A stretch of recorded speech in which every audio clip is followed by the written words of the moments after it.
नमस्कार दोस्तों, revolutionary change में आपका बहुत बहुत स्वागत है। आज है 2 फरवरी और आज हम देखेंगे कुमार गौरव सर के करंट अफेयर्स सिर्फ 10 मिनट के अंदर। तो चलिए शुरू करते हैं। क्वेश्चन नंबर फर्स्ट है, बजट 2023-24 में सप्तऋषि अवधारणा के तहत कौन सी प्राथमिकताएं निर्धारित की गई हैं। देखिए, ये जो बजट है, ये प्रत्येक वर्ष 1 फरवरी को वित्त मंत्री द्वारा पेश किया जाता है। वित्त मंत्री द्वारा पेश किया जाता है। इस समय हमारी जो वित्त मंत्री हैं वो निर्मला सीतारमण जी हैं। निर्मला सीतारमण, उन्होंने 1 फरवरी को ये बजट पेश किया। इसमें 7 प्राथमिकताएं दी गई जिसे सप्तऋषि अवधारणा कहा गया। वो कौन कौन सी 7 प्राथमिकताएं थीं, आइए देखते हैं। तो ये जो 7 प्राथमिकताएं दी गई हैं वो हैं समावेशी विकास, अंतिम छोर तक पहुंचना, अवसंरचना और निवेश, युवा शक्ति, हरित विकास, क्षमताओं को उभारना और वित्तीय क्षेत्र। तो ये जो 7 अवधारणाएं हैं इनमें समावेशी विकास भी शामिल है, हरित विकास भी शामिल है, युवा शक्ति भी शामिल है। तो इसका जो करेक्ट आंसर होगा वो होगा उपयुक्त सभी। आइए अगले प्रश्न की ओर बढ़ते हैं। बजट 2023-24 के तहत व्यक्तिगत आयकर व्यवस्था में कितनी आय को करमुक्त करने की घोषणा की गई है। देखिए, जो ये पहले व्यक्तिगत आयकर जो था उसके जो 6 स्लैब थे, लेकिन अब इनके जो हैं वो 5 स्लैब हैं। 5 स्लैब हैं।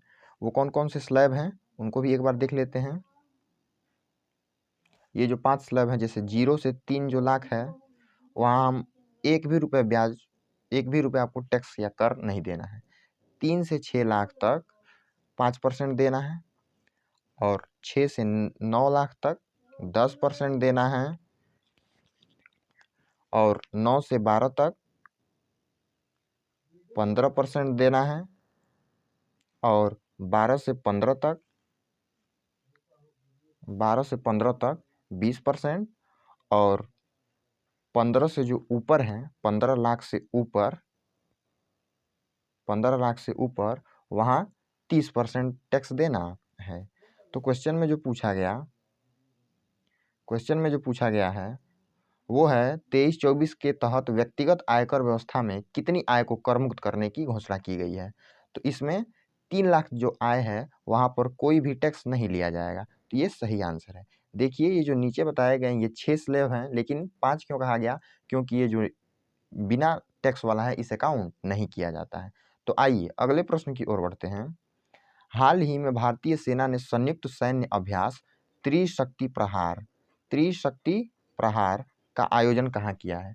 देखिए, ये जो त्रिशक्ति प्रहार है इसका जो आयोजन है भारतीय सेना कर रही है। पहले तो आपको ये याद रखना है कि इसका जो आयोजन है वो भारतीय सेना कर रही है और ये एक ट्रेनिंग एक्सरसाइज है। ये एक ट्रेनिंग एक्सरसाइज है जो पश्चिम बंगाल में आयोजित हो रहा है। तो ये जो त्रिशक्ति प्रहार है इसका जो आयोजन है वो है पश्चिम बंगाल में हो रहा है। तो इसका जो करेक्ट आंसर होगा वो होगा पश्चिम बंगाल। आइए अगले प्रश्न की ओर बढ़ते हैं। हाल ही में भारतीय तटरक्षक बल इंडियन कोस्ट गार्ड ICG द्वारा कौन सा स्थापना दिवस मनाया गया है। देखिए, ICG जो है इसकी जो स्थापना है वो 1978 के अधिनियम से हुई थी। इस बार इसका ये 47वां स्थापना दिवस था इस बार। और ICG के जो हेड हैं इस समय वो वीरेंद्र कुमार पठानिया हैं। ये भी आपको याद रखना है, वीरेंद्र कुमार पठानिया ये इसके हेड हैं, ये भी आपको याद रखना है। तो इसका जो करेक्ट आंसर होगा वो होगा 47वां। आइए अगले प्रश्न को देखते हैं। हाल ही में सुप्रीम कोर्ट सर्वोच्च न्यायालय ने निष्क्रिय इच्छा मृत्यु के नियमों का सरलीकरण किया है। भारत में इसे कब वैध किया गया था। देखिए, ये जो निष्क्रिय इच्छा मृत्यु है, इसमें यदि कोई व्यक्ति बहुत ही असहनीय पीड़ा से पीड़ित है, उसे बहुत ही असहनीय बीमारी है कोई, जिसे वो बिल्कुल सहन नहीं कर पा रहा है, एकदम असहनीय है और वो मरना चाहता है, तो इसके लिए जो उसके जीवन रक्षक उपकरण हैं,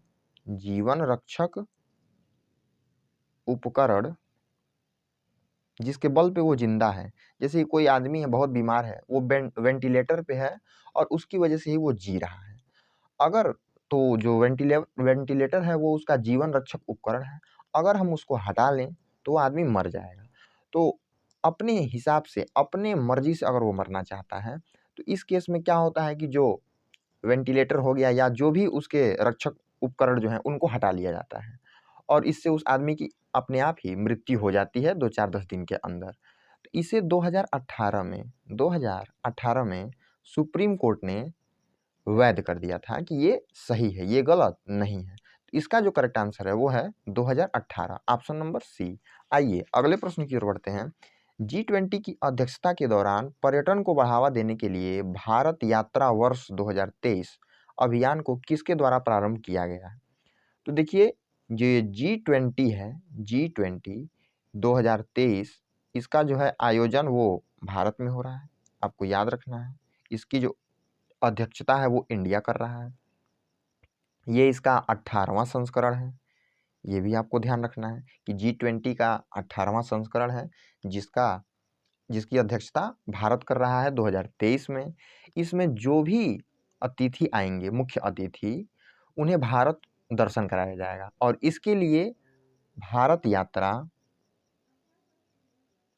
यात्रा वर्ष 2023 अभियान शुरू किया गया है और इसको जो शुरू किया है वो हमारे पर्यटन जो मंत्री हैं जी किशन रेड्डी, उन्होंने शुरू किया है। तो इसका जो करेक्ट आंसर होगा वो होगा G Kishan Reddy, option number D.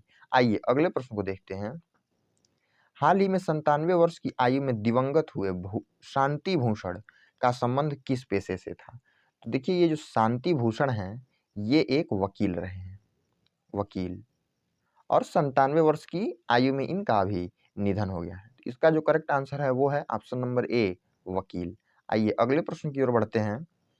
31 जनवरी 2023 को राष्ट्रीय खाद्य तेल मिशन ऑयल पाम के तहत पतंजलि फूड्स लिमिटेड ने किस राज्य से समझौता किया है? देखिए, ये जो राष्ट्रीय खाद्य तेल मिशन है, तेल मिशन, इसका उद्देश्य क्या है? तो जो भी बाहर से आयात होता है तेल, जो भी खाद्य तेल हम बाहर से आयात करते हैं उस पर अपनी निर्भरता को कम करना। इसके लिए जो पाम ऑयल है उसे हाल ही में पतंजलि और नागालैंड राज्य ने, इन्होंने आपस में समझौता किया है। तो इसका जो करेक्ट आंसर होगा वो होगा नागालैंड। तो आइए अगले प्रश्न की ओर बढ़ते हैं।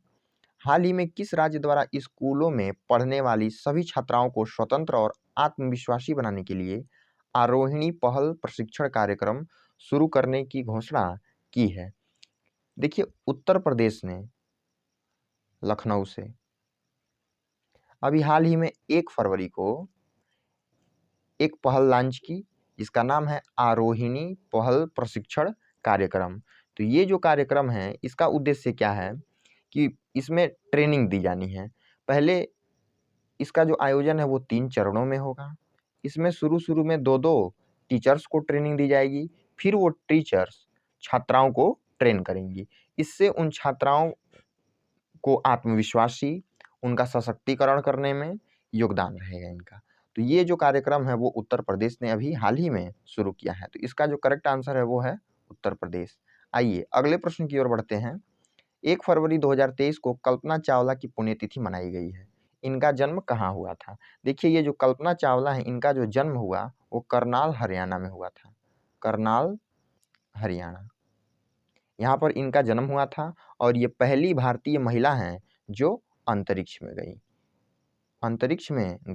और किसने इनको भेजा था? तो अमेरिका की स्पेस एजेंसी नासा, इसने इनको अंतरिक्ष में भेजा था। तो इसका जो करेक्ट आंसर है वो है हरियाणा। तो कल्पना चावला की जो जन्म है वो हरियाणा में हुई थी। तो चलिए, ऐसे ही करंट अफेयर्स की वीडियोस देखने के लिए हमारे चैनल के साथ बने रहें। अगर आपको ये वीडियो अच्छा लगता है तो हमारे चैनल को सब्सक्राइब करें, वीडियोज को शेयर करें और कमेंट भी करें। Thank you.